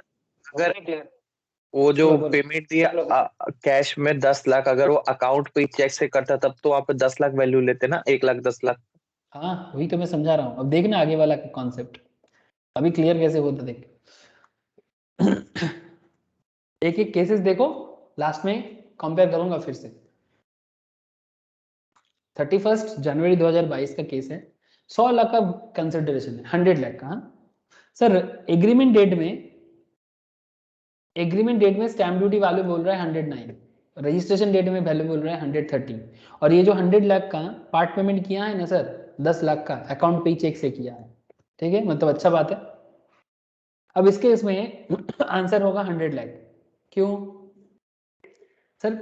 कंडीशन देखो, 100 लाख का परसेंटेज 10% ऑलमोस्ट, मतलब कुछ पार्ट पेमेंट चेक में किया है, पहला बात। दूसरा, stamp duty value on agreement date 110% से कम है। हाँ सर, एग्रीमेंट डेट पे स्टैम्प ड्यूटी वैल्यू 110% से कम है, रजिस्ट्रेशन डेट का वैल्यू 130 लाख का है, तो क्या लेना चाहिए सर? एकदम बिल्कुल 100 लाख की फुल वैल्यू कंसिडरेशन होगा। तो क्या मतलब निकला? क्या मतलब निकला? Actual sales considerations would be the full value consideration, ठीक है, जो एक्चुअली हुआ है इसी को फुल वैल्यू मानेंगे, because SDV on the date of agreement, SDV on the date of agreement, ये एग्रीमेंट डेट है 1 July 2021, SDV on the date of agreement does not exceed 110% of the actual consideration, that is 100. SDV on the date of agreement can be considered actual considering since part of the payment, और ये जो part of the payment है वो भी क्या है? Check में payment हुआ है, received by account payee cheque on the date of agreement, ये भी part payment account payee cheque के थ्रू से हुआ है। तो अगर ये कंडीशन फुलफिल कर गया ना कि मेरा जो फुल वैल्यू कंसिडरेशन है, ठीक है, और एग्रीमेंट डेट का जो स्टैम्प ड्यूटी वैल्यू है वो 110% से कम है, और मेरा जो पेमेंट है उसका पार्ट पेमेंट भी मुझे अकाउंट पे चेक से मिला है, तो फिर जो मेरा एक्चुअल कंसिडरेशन है वही मेरा फुल वैल्यू कंसिडरेशन बन जाएगा, ठीक है। दैट इज द रीजन यहाँ पर 100 आया। प्रोविजंस को अब फिर से एक बार गो थ्रू कर सकते हो। Where the consideration for the transfer of an asset, being land or building or both, is less than the stamp duty value, the value so adapted or assessed or assessable shall be deemed to be the full value consideration for the purpose of computing income under the head profits and gains of business and profession. However, if the stamp duty value does not exceed 110% of the actual consideration received or accruing, then such consideration shall be deemed to be the full value consideration for the purpose of computing profits and gains of transfer of such asset.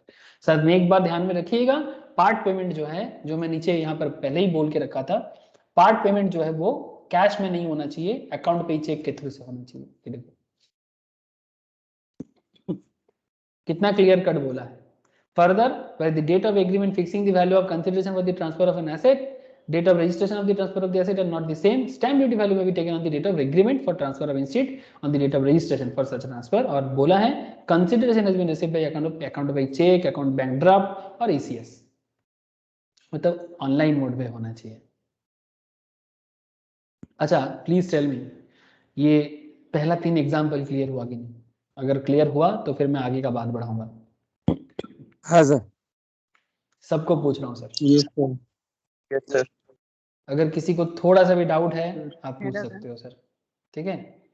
तीनों खेल अलग अलग है, थोड़ा tricky है sir, मैं इसको easy नहीं मानता पर्सनली भी, ठीक है, थोड़ा सा ट्रिकी है क्योंकि कैसे समझ में आएगा सर कि फुल वैल्यू कंसिडरेशन क्या लेना चाहिए, ठीक है। बीपी में कौन से वैल्यू को इनकम टैक्स वाले कंसिडर करता है। 100 लाख का वैल्यू है पहले केस में, 10 लाख अकाउंट पे चेक में दिया था, 120 एग्रीमेंट डेट पे स्टैम्प ड्यूटी वैल्यू है, रजिस्ट्रेशन डेट पे एसडीबी बोल रहा है 130 का, आंसर बता रहा है 120, बिकॉज पहला बात ये 100 जो है इसका stamp duty value on agreement date 110 से ज्यादा है। ये तो पहला बात है। yes, अकाउंट पे ही चेक से जमा किया है कुछ पार्ट, ठीक है। क्योंकि ये दोनों कंडीशन यहाँ पर मैच हो गया तो रजिस्ट्रेशन डेट में जाने का जरूरत नहीं है, एग्रीमेंट डेट का जो वैल्यूएशन है उसी को फुल वैल्यू कंसिडरेशन मान के काम चला लेंगे, कोई दिक्कत नहीं है, इनकम टैक्स वाले अलाउ कर देता है। लेकिन 120 माना जाएगा, मतलब 100 नहीं। सेकेंड केस क्या देखा हम लोगों ने? सेकेंड केस में ये 100 लाख एक्चुअल कंसिडरेशन है, stamp duty value on agreement date में ये 109 लाख है, जो कि इससे 110% से नीचे आता है, 110% से नीचे आता है सर, मतलब लोअर देन 110%। अच्छा बात था, लेकिन मुश्किल क्या कर दिया, पेमेंट कैश में हो गया सर, पेमेंट कैश में हो गया, तो इन दैट केस आपको ये भी अलाउड नहीं करेगा, बिकॉज ये तो पहला बात तो 110% से कम है, ऊपर से कैश पेमेंट है, रजिस्ट्रेशन डेट का जो वैल्यू है एसडीबी ऑन रजिस्ट्रेशन को माना जाएगा और इसीलिए 130 को माना जाएगा। नेक्स्ट एग्जांपल क्या बताया आपको? नेक्स्ट एग्जांपल एकदम कंप्लीट कॉन्सेप्ट बता रहा है भाई, 100 लाख का कंसिडरेशन है, 109 110% से नीचे है, 130 मेरा रजिस्ट्रेशन का है, सब ठीक है, बट क्योंकि 10 लाख अकाउंट पे चेक से दिया है और 109 जो है वो 110 से कम है, तो हम फालतू में क्यों 109 में जाए, तब 100 लाख ही मेरा एक्चुअल कंसिडरेशन हो जाएगा और 130 का कोई लेना देना यहाँ पर नहीं रहेगा, ठीक है। ये बढ़िया है ना? हाँ ओके। जितना कम हो जाए उतना अच्छा। अच्छा, ये वाला भी देखते हैं सर। 31 मार्च 2022 का केस है, 100 फुल वैल्यू कंसिडरेशन, ठीक है, full amount received in cash on the date of registration. ये जो अमाउंट रिसीव हो रहा है ये रजिस्ट्रेशन डेट में रिसीव हो रहा है। इसका एग्रीमेंट एसडीवी जो है, एग्रीमेंट डेट में जो एसडीवी है इसका दैट इज 120 का, रजिस्ट्रेशन डेट में इसका जो एसडीवी है दैट इज 31 मार्च 2022 को दैट इज 130 लाख का। तो इस केस में ये अमाउंट रजिस्ट्रेशन डेट में रिसीव हो रहा है ना, तो SDV of the date of registration would be the full value consideration since the SDV exceeds 110% of consideration that is 110 lakh. मतलब इसका जो स्टैम्प ड्यूटी वैल्यू है रजिस्ट्रेशन डेट में वो 110% से ज्यादा है और ये फुल अमाउंट जो रिसीव हो रहा है ना वो on the date of registration ही रिसीव हो रहा है, इसीलिए रजिस्ट्रेशन डेट का वैल्यू लेना चाहिए ना, एग्रीमेंट डेट का वैल्यू क्यों लेंगे? बिकॉज जो फुल वैल्यू रिसीव हो रहा है डेट ऑफ रजिस्ट्रेशन में रिसीव हो रहा है और ये जो डेट ऑफ रजिस्ट्रेशन में रिसीव हो रहा है ये 100 से 110% से ज्यादा है, क्योंकि ये 110% से ज्यादा है और रजिस्ट्रेशन डेट में रिसीव हो रहा है, दैट इज वाई रजिस्ट्रेशन डेट का stamp duty value full value consideration में काउंट हो जाएगा। बोलो सर, क्लियर हुआ बात?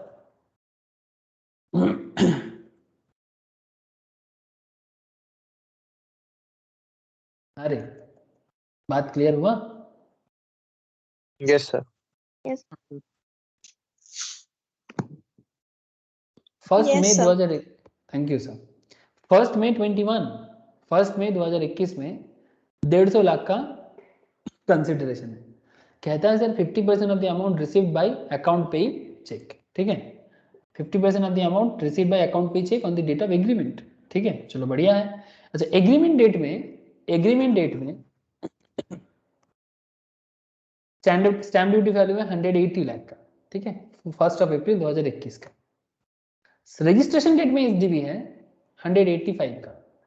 ये रेसिडेंशियल, ये जो प्रॉपर्टी ट्रांसफर हो रहा है ये रेसिडेंशियल यूनिट है सर।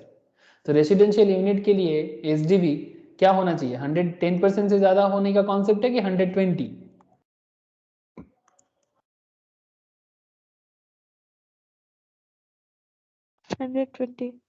120 ठीक है। रेसिडेंशियल यूनिट क्या होता है वो मैं आपको बताया, ठीक है। रहने का घर क्या होता है, रहने का घर वो भी मैंने आपको पहले ही बताया। ये देखो sir, in case of a residential asset, transfer of an asset being a residential unit, if the stamp duty value of the residential unit does not exceed 120%, अगर stamp duty value residential building का 120% से कम होता है of the consideration received or accruing, then such consideration shall be deemed to be the full value consideration। कम होगा तो वही valuation हो जाएगा for the purpose of computing profit and gains। लेकिन अगर ज़्यादा होगा तो वो ज़्यादा वैल्यू आ जाएगा, ठीक है। तो उसमें देखना पड़ेगा एग्रीमेंट डेट का आएगा कि रजिस्ट्रेशन डेट का आएगा, ठीक है। तो 150 का आप मुझे ये बताओ, 150 का ये वाला पॉइंट क्या है, 180 120% से ज्यादा है कि कम आ रहा है, 150 का 120% करके बताना सर। 50% अकाउंट पे ही हुआ है, मतलब जो जरूरी है वो हो गया, कैश पेमेंट नहीं हुआ। हाँ कितना होता है, 180 होता है 150 का 180। तो ये हमारा 120% के अंदर ही आ गया, ठीक है, ज्यादा नहीं हुआ, 120% के अंदर ही आ गया। लेकिन रजिस्ट्रेशन डेट में मेरा क्या आया sir 185।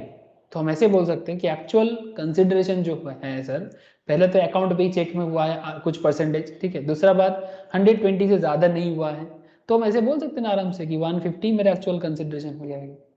Actual sale consideration will be full value consideration since the residential unit is, क्या है रूल्स क्या है, residential unit is transferred between. अच्छा ये बात भी देखना पड़ेगा कि इसका ट्रांसफर कब हुआ है, ठीक है, ये भी एक इंपॉर्टेंट है सर।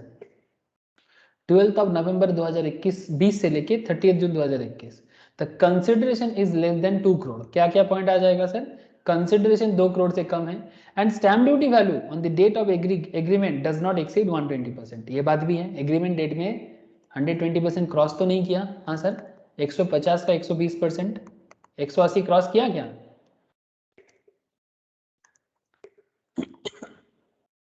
क्या क्रॉस कर गया नहीं, तो डज नॉट एक्सीड 120%, ये भी 180 पे ही रुक गया। तो फिर कॉन्सेप्ट एकदम सिंपल है। तो फिर एक्चुअल कंसिडरेशन क्या हो जाएगा, SDB on the date of agreement can be considered, ठीक है, actual consideration part of consideration received by account payee cheque on the date of agreement. तो इन दिस केस हम लोग सर इसको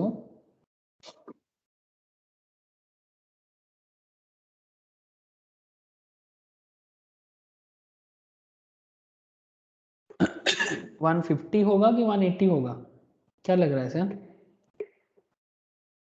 बताओ 150 लेंगे कि 180 लेंगे, क्या लग रहा है, 150 150 ही लेंगे ना सर, क्रॉस नहीं किया ना उसका लिमिट तो क्रॉस नहीं किया, और अकाउंट पे ही चेक से भी आधा पैसा ट्रांसफर किया है, तो कंडीशन सेटिस्फाइड कर रहा है ना।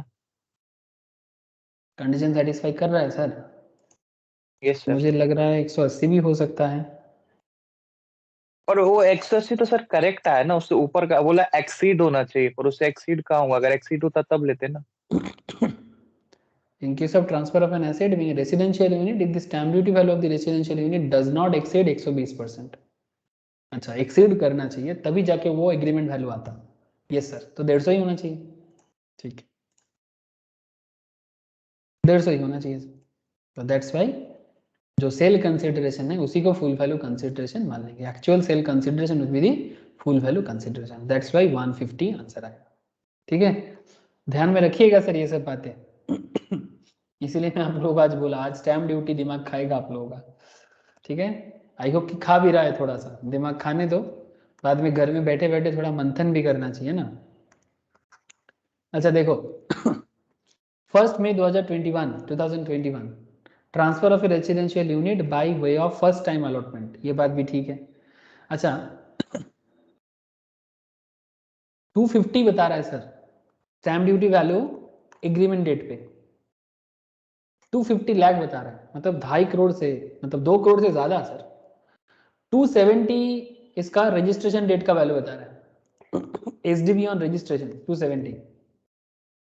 हाँ सर, नहीं सॉरी मैं गलत बोला, कंसिडरेशन है, सॉरी कंसिडरेशन है 250, सॉरी एक्चुअल कंसिडरेशन है 250, 270 हो गया आपका एग्रीमेंट का एसडीवी स्टैम्प ड्यूटी वैल्यू, और 285 जो है ये हो गया रजिस्ट्रेशन का एसडीवी। आपको पूछा जा रहा है कि इसका कंसिडरेशन क्या लिया जाएगा, फुल वैल्यू। ऐसे तो आंसर आपको दिख ही रहा है 285, बट क्यों, ऐसा क्यों सर?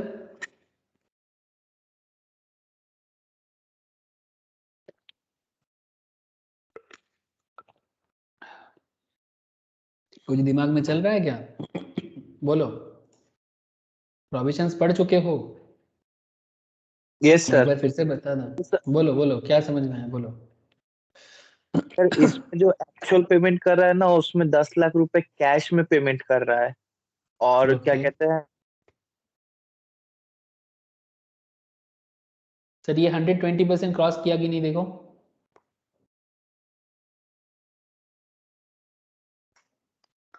ना सर। नहीं किया।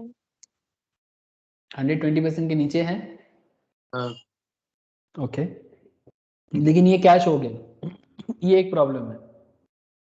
तो अगर आप कैश में पेमेंट करोगे तो आपका एग्रीमेंट डेट का वैल्यू भी नहीं माना जाएगा, तो रजिस्ट्रेशन डेट सामने आ जाएगा।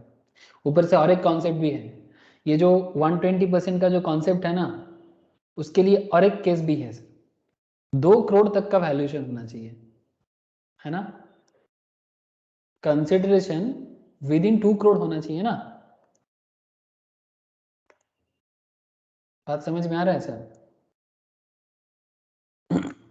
कंसिडरेशन विद इन 2 करोड़ होना चाहिए ना, बट इसका तो कंसिडरेशन, एक्चुअल कंसिडरेशन तो 2 करोड़ से ज्यादा है।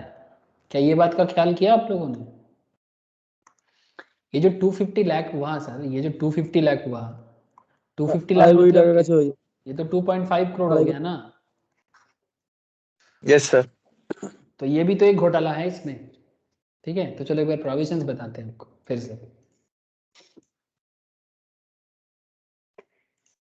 देखो रेसिडेंशियल यूनिट के केस में फिर से क्या बोला, फिर से देखो, in case of transfer of an asset being a residential unit, if the stamp duty value of the residential unit does not exceed 120% of the consideration received or accruing, then such consideration shall be deemed to be the full value consideration for the purpose of computing profits and gains of such asset, subject to conditions।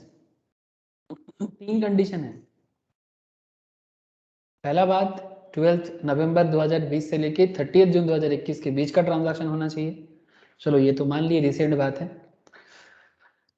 ये fulfil किया, ठीक है, मान लेते हैं। लेकिन ये भी, अच्छा ये भी देख लेते हैं कि फर्स्ट टाइम अलॉटमेंट है, चलो ये भी वहां पर फुलफिल हो गया। लेकिन कंसिडरेशन रिसीव्ड और accruing as a result of such a transfer less than 2 crore होना चाहिए, less than equals to 2 crore, मतलब अप टू 2 करोड़ तक होता तो मानते। लेकिन हमारे इस केस में जो कंसिडरेशन रिसीव हुआ है सर, ये तो 2 करोड़ क्रॉस कर गया। तो अगर 2 करोड़ क्रॉस कर जाता है तो ये 120% का जो खेल है, ये 20% का बेनिफिट मिलेगा वो क्या? खत्म हो जाता। ये 20% का बेनिफिट नहीं मिलेगा। ये जो 120% का बेनिफिट आपको मिल रहा था, ये जो सुविधा था, ये सुविधा और आपको नहीं मिलेगा। और ये सुविधा ना मिलने के कारण रजिस्ट्रेशन डेट के दिन, नॉर्मली देखा जा रहा है सर, उसी दिन में सबसे ज्यादा कंसिडरेशन माना जा रहा है। रजिस्ट्रेशन डेट के दिन जो वैल्यूएशन है उसी को आपका माना जाएगा। तो देख लेते हैं रिमार्क्स एक बार। SDV on the date of registration to be adopted as full value consideration, that is 285. Since such SDV exceeds 110% of the consideration, मतलब 110% मतलब 250 का 110% होता है 275 lakh. The benefit of higher permissible variation of 20% would not be available since the consideration in this case exceeds 2 crore। सब मतलब यही main point है इस केस में क्योंकि इसमें जो कंसिडरेशन आपको मिला है वो 2 करोड़ से ज्यादा का है, और क्योंकि 2 करोड़ से ज्यादा का है तो 120% का जो बेनिफिट आपको मिलता था वो बेनिफिट आपको नहीं मिलेगा। Permissible variation of 20% would not be available since the consideration in this case exceeds 2 crore, and further SDB on the date of agreement cannot considered actual consideration since part of the consideration is received by way of cash।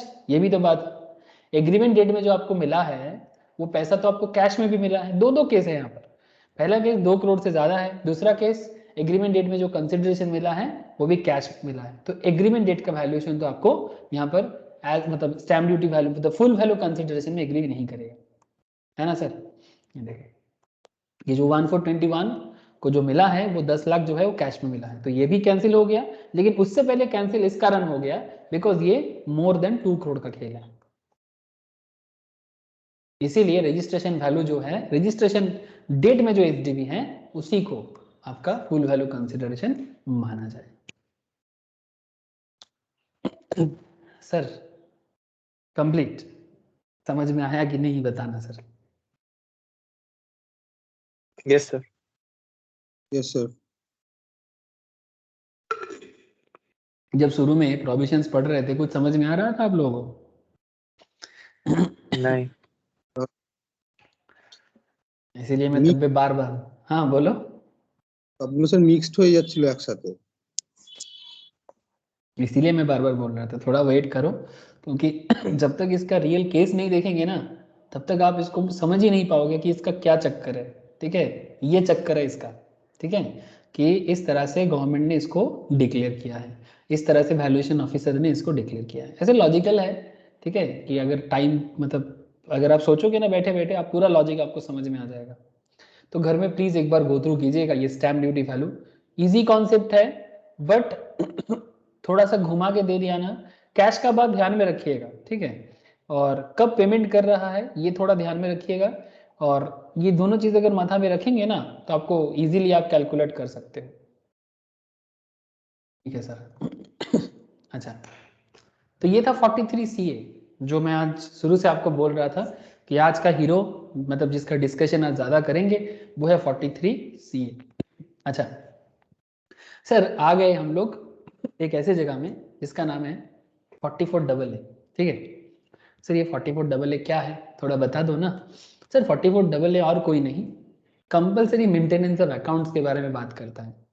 Sir कुछ ऐसे लोग हैं जिनको accounts maintain करना ही होगा, कुछ ऐसे professionals हैं जिनके लिए मैंडेटरी करके रखा है एज पर लॉ। सर कौन है ये लोग, चलो देख लेते हैं ना, जिसको अकाउंट्स मेंटेन करना जरूरी है। ऐसे बड़ा इंटरेस्टिंग लगा आपको? हाँ क्या, अच्छा इनके लिए कंपलसरी अकाउंट्स मेंटेन है सर, ऐसे ऐसे प्रोफेशन और ऐसे ऐसे बिजनेस में। Maintenance of books of accounts and other documents by notified professions mainly यहाँ पर 44AA प्रोफेशंस के बारे में ही बात करते हैं 44AA सबसेक्शन 1 में। The section provides that every person carrying on legal, medical, engineering और आर्किटेक्चरियल प्रोफेशन और अकाउंटेंसी मतलब चार्टर्ड वाले या कॉस्ट वाले। ठीक है, अकाउंटेंसी सुनते ही दोनों का नाम आ जाता है सर, एक चार्टर्ड और एक CMA। लीगल में आ गया लॉयर वाले, ठीक है, मेडिकल इंजीनियरिंग जानते हो, आर्किटेक्ट कौन होते हैं ये भी जानते हो, टेक्निकल कंसल्टेंसी, इंटीरियर डेकोरेशन और any other profession as has been notified by the CBDT, Central Board of Directors, in the official gazette must statutorily maintain such books of accounts and other documents as may enable the assessing officer to compute his total income in accordance with the provision of the Income Tax Act 1961। ठीक है, अच्छा notified professions के अंदर professions notified so far are the profession of authorized representative, the profession of film artist, ये बात भी ध्यान में रखिए सर, जो फिल्म आर्टिस्ट है ना उनको भी रखा गया, एक्टर, कैमरामैन अच्छा कमाते हैं sir, director, music director, art director, editor, singer, क्या बोलते हैं, लिरिसिस्ट, लिरिसिस्ट एक किसी के मुंह से एक बार सुन रहे थे लिरिकिस्ट। ठीक है, lyricist, story writer, screen play writer, dialogue writer, dress designer वगैरह वगैरह। अच्छा, प्रोफेशन ऑफ कंपनी सेक्रेटरी, अच्छा वहां पर भूल गया था तो यहाँ पर डाल दिए सर CS को, and information technology professionals, IT professionals. ठीक है, इनको भी रखना पड़ेगा। नोटिफाइड प्रोफेशंस के अंदर ये लोग भी आ गए। इनको क्या करना है सर? सर कुछ नहीं, अकाउंट्स मेंटेन करने के लिए बोल रहा है सर। CA CS बन के प्रोफेशनल, प्रैक्टिसिंग प्रोफेशनल बनने से ही करना पड़ेगा क्या?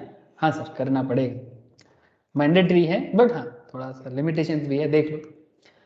Prescribe books of accounts and other documents. The CBDT, the Central Board of Direct Tax, has been authorized, having due regard to the nature of the business or profession carried on by any class or person, the prescribed by rules the books of accounts and other documents, including inventory, wherever necessary. Stock, inventory से मतलब क्या? Stock maintain करने के लिए बताते हैं, अगर जरूरत है तो। अगर स्टॉक रिलेटेड मैटर है तो स्टॉक मेंटेन करना होगा। स्टॉक ऑडिट भी करना पड़ता है, ऑडिट में बताएंगे सर, 44 AV में जब आएंगे तब ऑडिट को जबरदस्त चर्चा करेंगे। to be kept and maintained by the taxpayers, मतलब जो SSC है, the particulars to be contained therein, the form of and manner in which the place at which they must be kept and maintained, ठीक है, उसको एक particular जगह में रखना भी पड़ेगा। हाँ सर कहाँ रखना पड़ेगा? सर नॉर्मली जहाँ पर वो प्रैक्टिस करता है, कॉमन सेंस तो वही है। Rules pertaining to maintenance of books of accounts and other documents, इसके लिए एक रूल लगाते हैं इनकम टैक्स वाले, जिसका नाम दिया है रूल 6F, ठीक है। Rules contain the details related to the books of accounts and other documents to be maintained by certain professional under section 44AA subsection 1. Prescribed class of persons, इनके बारे में क्या बोला? As per rule 6F, every person carrying legal, medical, engineering, architect, profession of accounts, technical consultancy, interior decorations, ठीक है, CS, film star वगैरह देख लिया आप लोगों ने, उनको मेंटेन करना पड़ेगा, डॉक्यूमेंट्स मेंटेन करना पड़ेगा 6F सबसेक्शन 2 के केस में।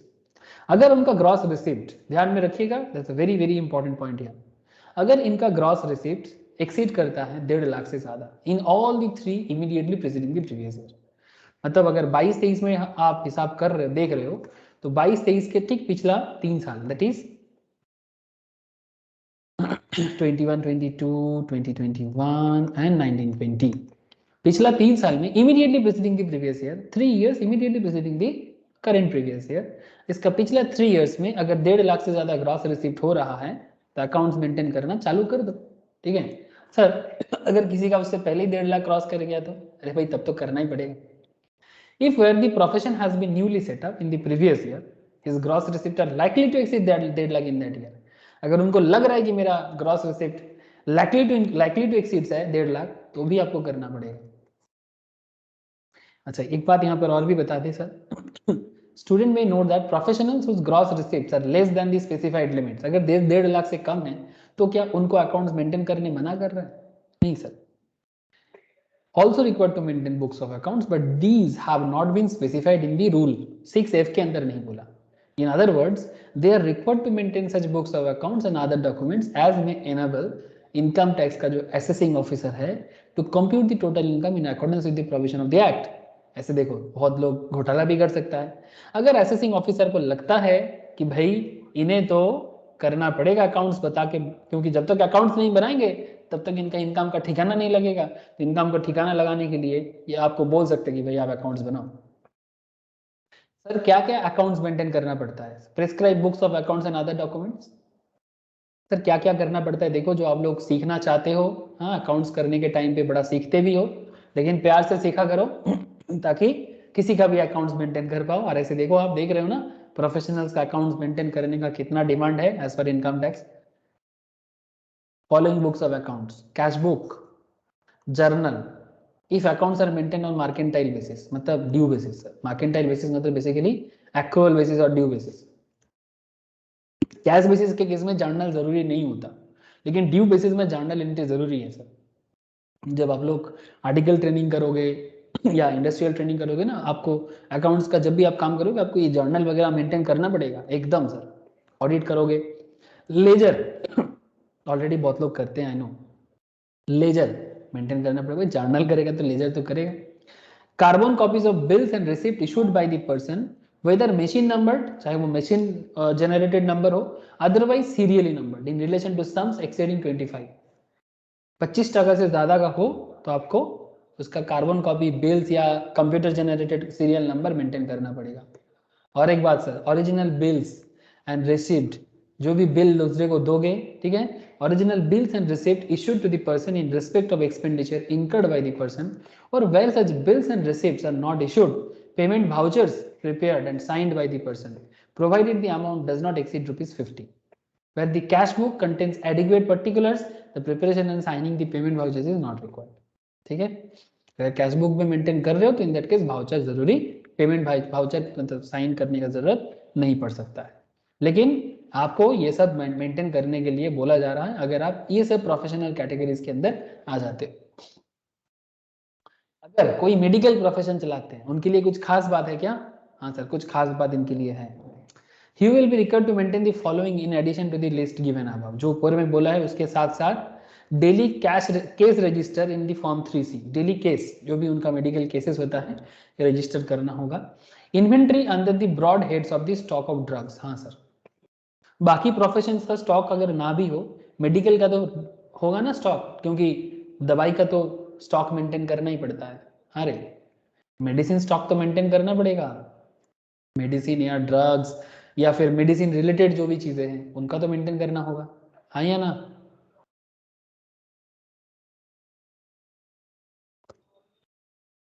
अरे बात समझ में आएगी नहीं है आप लोगों को बात कि मेडिकल प्रोफेशन के केस में इन्वेंट्री कितना वाइटल हो गया? Yes, sir. तो on the first and last day of the previous year used for his profession, जो भी वो अपने प्रोफेशंस में यूज किया है। Sir place at which books to be kept and maintained, sir obviously जहां पर वो प्रोफेशन करता है, the books and documents will be kept and maintained at the place where the person is carrying on the professions or where there is no more than one place at the principal place of his profession. However, if you maintain separate set of books, अगर वो separate set of books चलाते हैं for each place of his profession, the books of accounts document may be kept in maintenance respective place. मतलब different places में different accounts चलता है तो different accounts maintain करना पड़ सकता है। So period for which the books of accounts and other documents are required to be kept and maintained by notified professionals, कितना दिन तक मेंटेन करना पड़ेगा? CBDT क्या बताते हैं इसके बारे में? Central board of directors has also been empowered to prescribe by rules the period of which the books of accounts and other documents are required be kept and maintain. The above books of accounts documents will be kept and maintain minimum 6 साल sir, from the end of the relevant assessment year. Relevant assessment के बाद कम से कम 6 साल आपको सारा का सारा details maintain करना पड़ेगा, कम से कम 6 साल। 6 इयर्स लेटर्स ठीक है, अगर आप ना भी करते हो चलेगा, बट आजकल जब से डिजिटल हुआ है डेटा मेंटेन हो जाता है, जब डिजिटल नहीं था तब हार्ड कॉपी में मुश्किल होता था, है ना? सर ये जो मैंने आपको अभी पढ़ाया इस रिगार्डिंग एक क्वेश्चन है, इलस्ट्रेशन 15 करेगा सर अभी? चलो करके बताओ ना। Vinod is a person carrying on profession as film artist. His gross receipt from professions are as under: financial year 18-19 1,15,000, financial year 19-20 1,80,000, financial year 20-21 2,10,000. What is his obligation regarding maintenance of books of accounts for assessment year 22-23 under section 44AA of the Income Tax Act 1961? क्या लगता है उसको maintain करना होगा?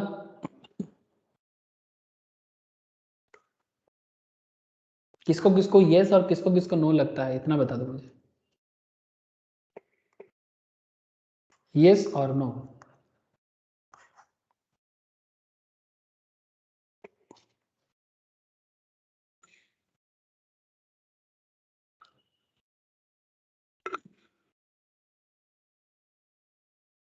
करना होगा ना sir, 6 साल तक तो बोला है। शिवम बोल रहे हैं कि उसको अकाउंट्स मेंटेन करना होगा। यस, कौन कौन यस में हो? हाँ यस करते हवे। अभिषेक बोल, और कौन? रोशनी भी बोला हाँ। संपत भी बोला यस। अच्छा, नो में कोई हो क्या? স্যার কম্পালসারি নয়, নাও করতে পারে। तौथा ने बोला नॉट कंपल्सरी।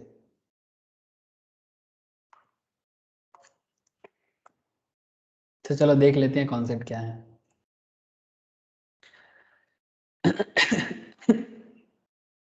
रूल 6F क्या इन पे लागू होता है?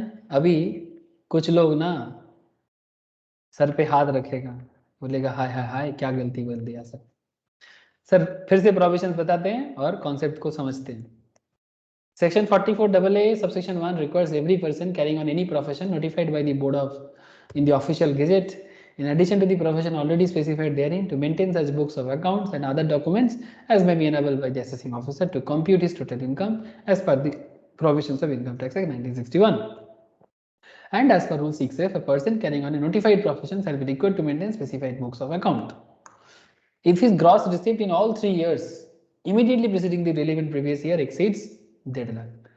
अब एक सवाल है आपके लिए, क्या उसका तीनों सालों में इन the previous all the 3 years 1.5 lakh करके उसका इनकम क्रॉस किया है सर?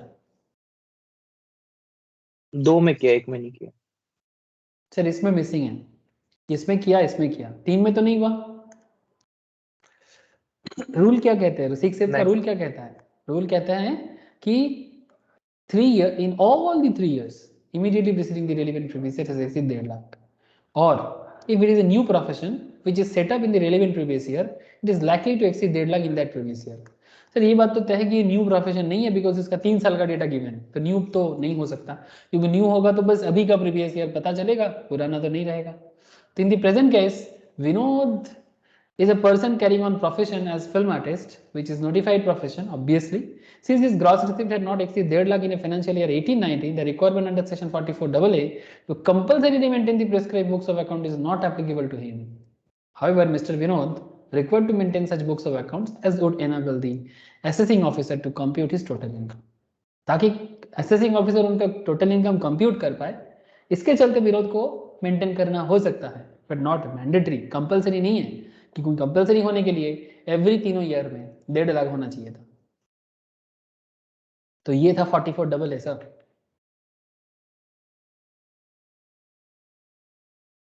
बोलो, समझ में आया? अभी सबको लग रहा है ना क्या गलती कर दिया सर?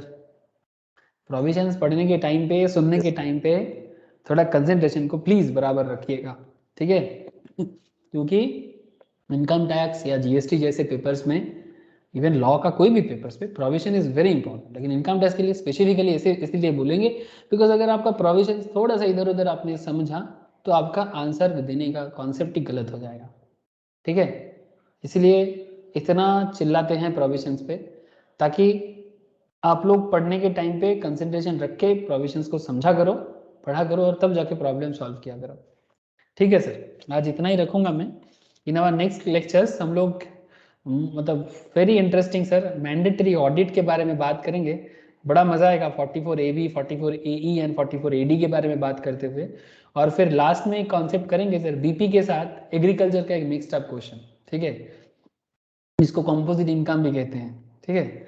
तो ये सब चर्चा लेके 44AB, AD एंड AE इस तरह का चर्चा लेके नेक्स्ट क्लास होगा, बट आज तो इतना ही है, ठीक है?